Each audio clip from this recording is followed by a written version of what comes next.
to work today's lesson off of the key, since really applications should be pretty much of a review to us. We're just going to go through and I'm going to hit some highlights here to make sure we understand what's going on. Let's take a look at our first problem.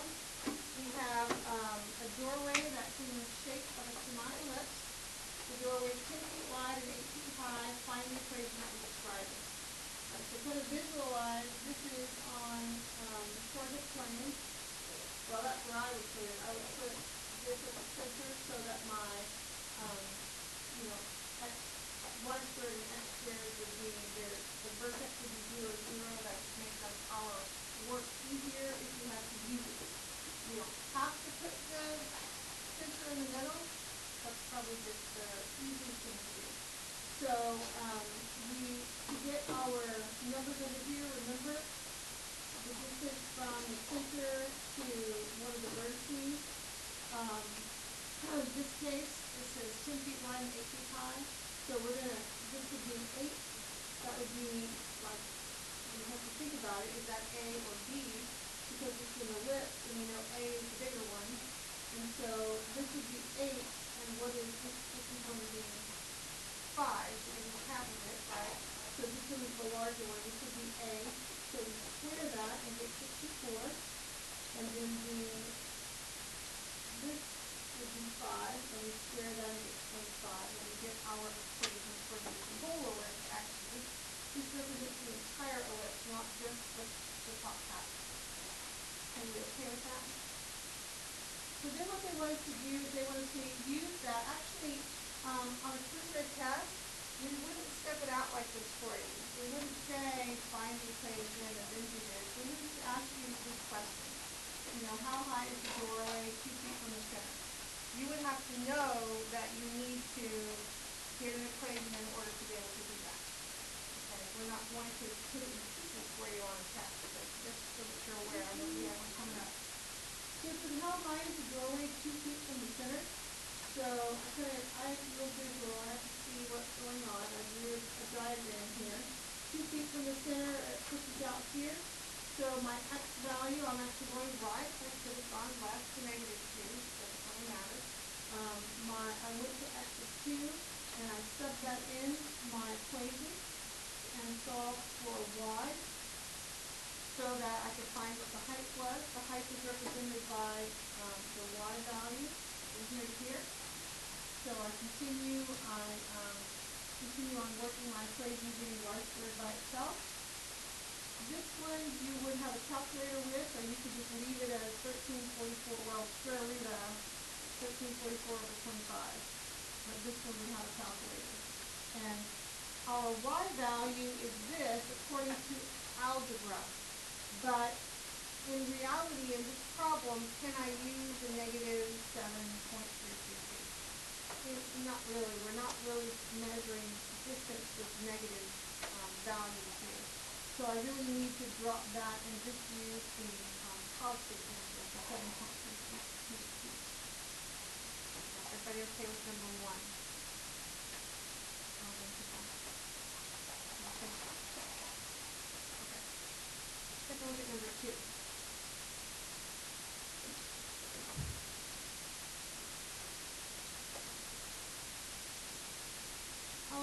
Number 2 is a classic one. They love putting filaments at the focus. A searchlight has a parabolic reflector that forms a bowl 12 inches wide from rim to rim and 8 inches deep. If the filament of the light bulb is located at the focus, how far from the vertex of the reflector is it?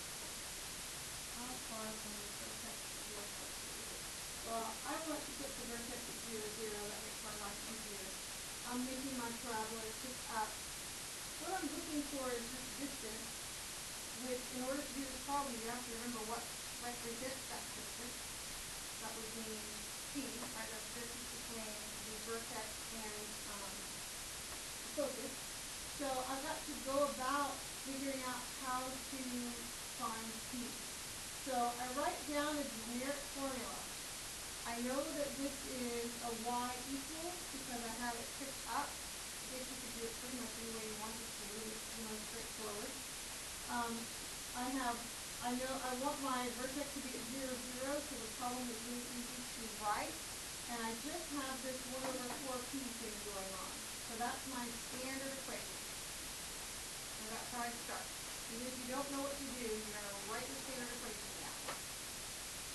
Instead of putting the a, I wrote its equivalent, 1 over 4p, because I know I needed to find p. I needed to work towards finding p.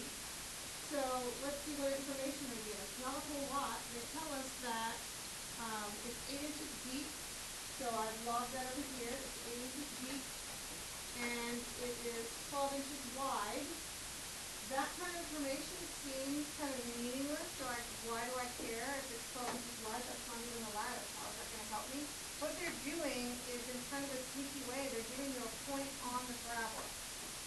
So if that's true, if this distance is 8 and that's 12 wide, then I know that this point is going to be at 6/8. So that's something that you would have to figure out in the process. Okay, if I have a point on the parabola, and I have a lot of information about the parabola, I can plug in that point and find the missing part. So I would substitute 6/8 in, 6 for my x and 8 for my y. And work on my algebra to solve for p, and that will give me my distance. Is everybody okay? Alright, let's take a look at number 3.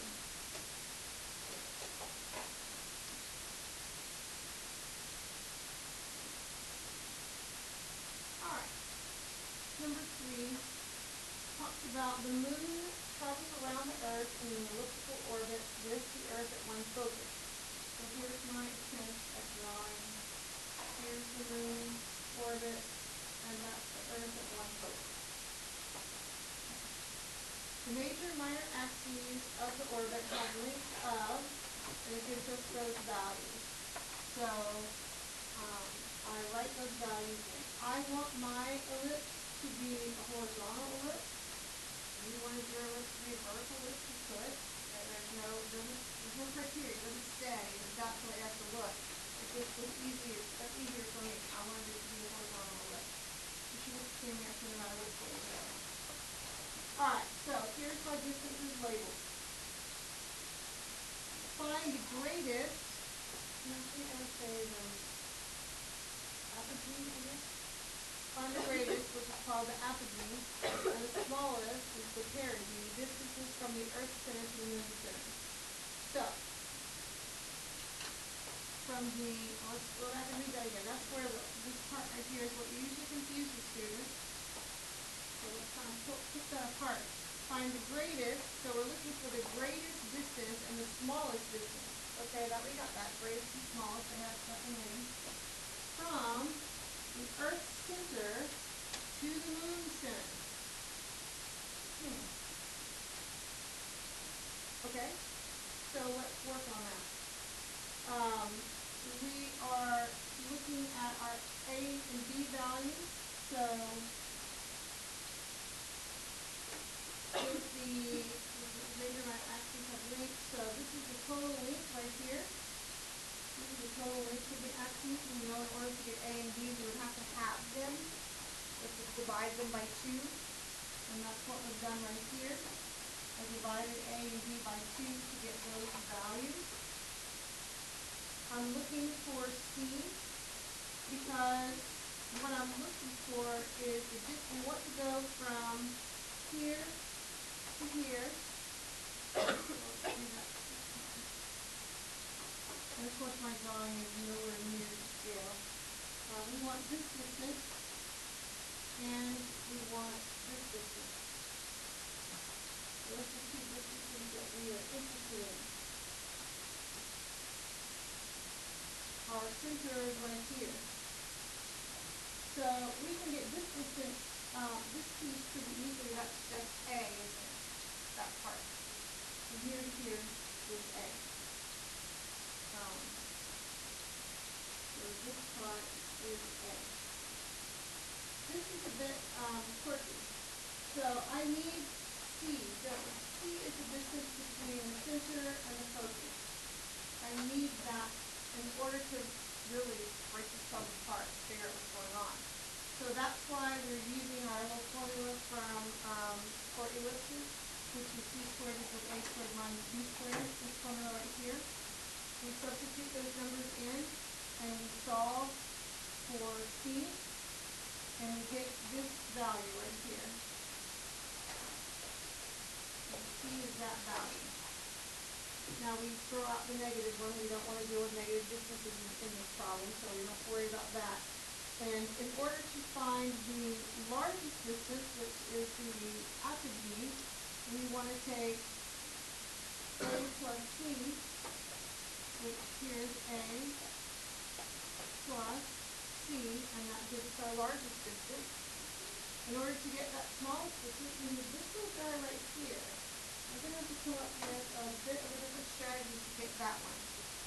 So what I did is I took a and I subtracted the c out. If I take this whole distance and I subtract this distance out, I'm going to get the red part, right? That's what we are doing right here.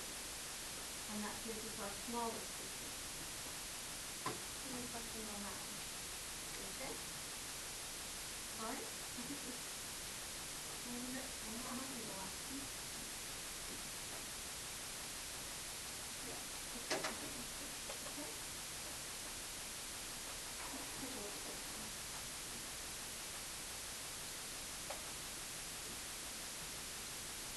So, this is a problem. It's very abstract. It requires that you know the definition of a hyperbola. Otherwise, you're going to have a very difficult time setting this one up.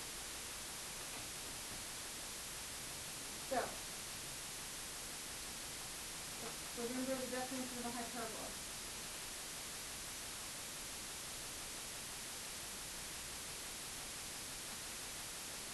Okay, so here's my center. This is my focus point. Do you remember what that definition said? Take a point on one of the hyperbola pieces and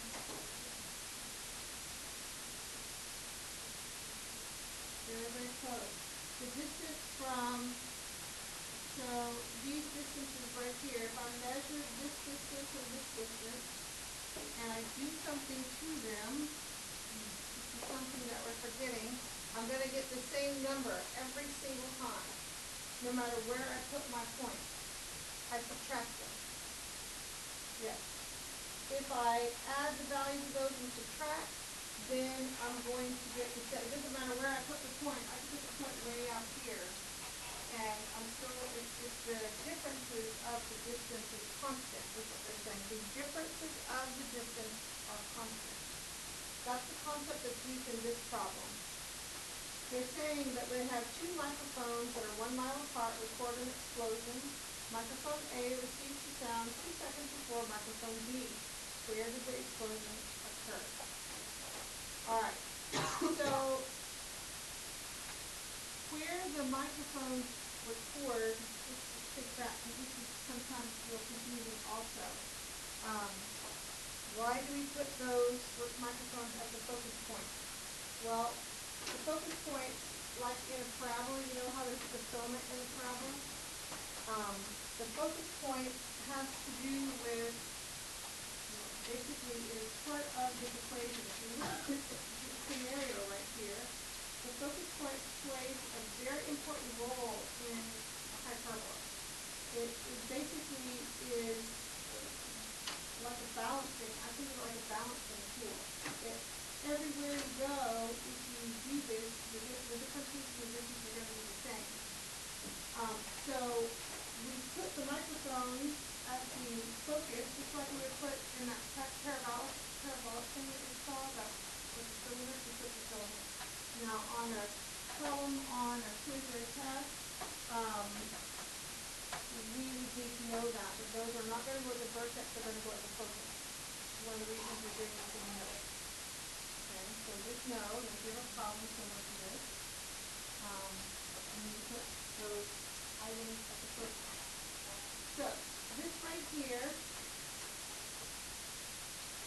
is this concept that I'm talking to you about, the differences So 2A, which is this whole space right here, 2A is represents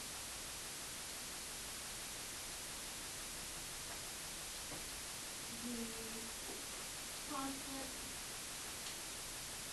difference. That's what 2A represents. 2A represents the constant difference in the hyperbola. That's like a definition. You can probably logic that out. But 2A is the constant difference. Microphone A receives the sound 2 seconds before microphone B. So the difference in the distances is actually in time, which is, I know, a little troubling. We would rather be distant. But that's why you have your conversion right here, where you have conversion between distance and time. So we know that A is 1 second, and we are told that sound travels 1,100 feet per second. So that distance would be 1,100 feet. So that would give you my A. And all of that is seemingly pulled out of the air. There's nowhere in the problem that it says to do that. It's not going to. It requires that you know the relationship of a hyperbola. Okay? So let's see. We also know, this is just a conversion as well,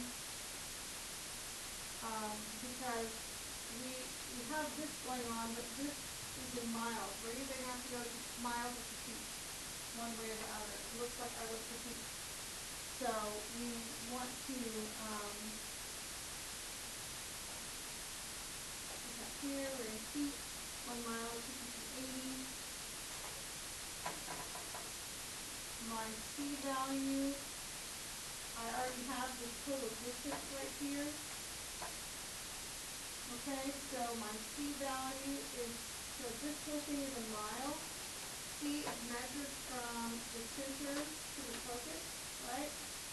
So that measurement is C. And so if I want to find C, then I can just, this whole thing would be 2C. I would just divide by 2. I just take that and divide by 2, and I get 26 squared. The reason is I'm trying to write the equation, so I don't have B. I have A, but I don't have B. So I need to find B. So we find C, and we put it in our equation. That's C squared equals A squared plus B squared, because we're dealing with a hyperbola, and we get our B squared. Finally, we can write our equation. Now, it seems like we need more information than that. But we don't know anything else more than that. We could restrict it by, so the questions I usually get on this problem is, well, if I know which side that it occurred on, which one was closer, then I just need one branch. And that's true. I mean, if you wanted to, we're not going to require you to restrict it. But if you wanted to restrict this equation, you could, and say, anywhere x is positive, x is larger than 0. But we're certainly not going to require that. This is what we're looking for. These are the possible locations where the explosion would have occurred. Okay, on this path. Alright, that is probably the hardest one, I would say. But you're going to see. Questions? You okay with that?